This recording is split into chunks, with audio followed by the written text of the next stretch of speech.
Hello students, আজ আমি তোমাদেরকে শেখাবো phrase and it's types. Phrase হলো একটা ইম্পর্টেন্ট ইংলিশ গ্রামার। আমরা ইংরেজি বাক্যে অনেক ফ্রেজ ব্যবহার করে থাকি। অনেক sentences we write generally with the help of phrase. অনেক সেন্টেন্সের মধ্যে দেখবে কিছু শব্দ সমষ্টি আমরা ব্যবহার করেই থাকি, যে শব্দ সমষ্টির মধ্যে কোনো ভার্ব থাকে না। It has no complete sense, but it has a meaning in the given portion of a sentence. Okay? একটা ফ্রেজের মধ্যে কমপ্লিট একটা অর্থ থাকে না, কিন্তু যে বাক্যে এটাকে ব্যবহার করলাম আমরা, তার মধ্যে কিছু অংশের অর্থ এ সম্পূর্ণ করে। একটা ফ্রেজ বাক্যের মধ্যে অ্যাডজেক্টিভ, অ্যাডভার্ব, নাউন হিসেবেও কাজ করতে পারে। তাই a phrase is a group of words that can act as an adjective, adverb or noun in a sentence. A phrase does not contain a finite verb but may contain a non-finite verb, a participle, an infinitive or a gerund.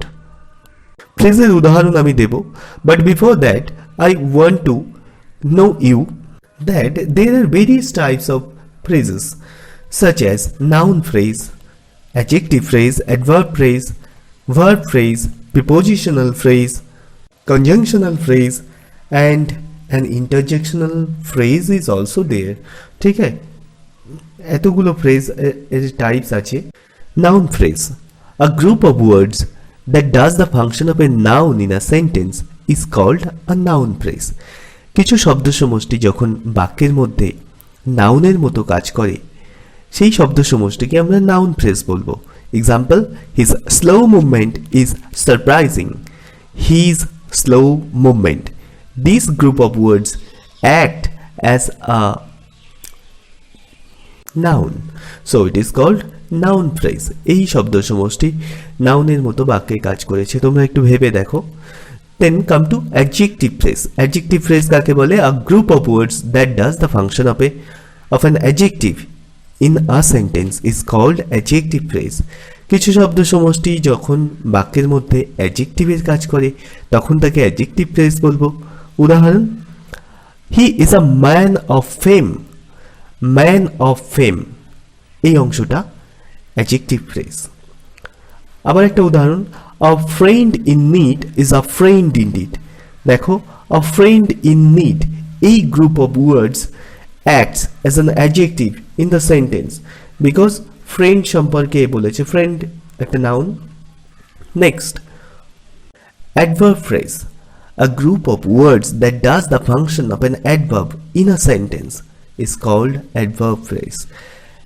কিছু শব্দ সমষ্টি যখন বাক্যের মধ্যে অ্যাডভার্বের কাজ করে, তখন তাকে অ্যাডভার্ব ফ্রেজ বলবো। উদাহরণ, he behaved in a foolish manner.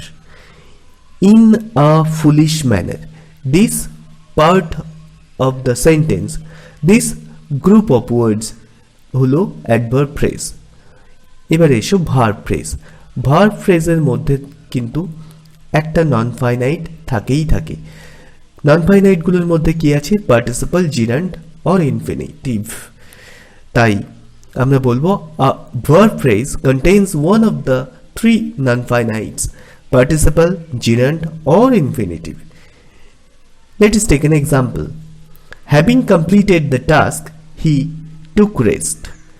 Having completed the task, this part of the sentence is a verb phrase. Okay, now come to prepositional phrase.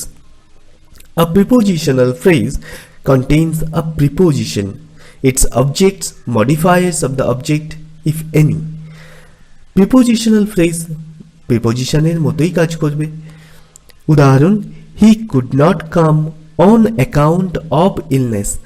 On account of, এই পোর্শনটা প্রিপোজিশনের মতো কাজ করেছে এবং এর মধ্যে কোনো রকম ফাইনাইট ভার্ব নেই, so it is obviously a prepositional phrase. A conjunctional phrase. Conjunctional phrase বাক্যের মধ্যে কনজাংশনের মধ্যেও কাজ করে। উদাহরণ, come as soon as you can. As soon as, এটা একটা conjunctional phrase. Now finally, an interjectional phrase. Interjectional phrase কি? এ interjection এর মতোই কাজ করবে। আমরা দেখবে বাক্যের মধ্যে এই সমস্ত কথাগুলো ব্যবহার করেই থাকি। What a pity, by Jove, good heavens, all these are interjectional phrase. Okay, this is all about the class. Hope you have learned something. Have a good day. Thank you very much.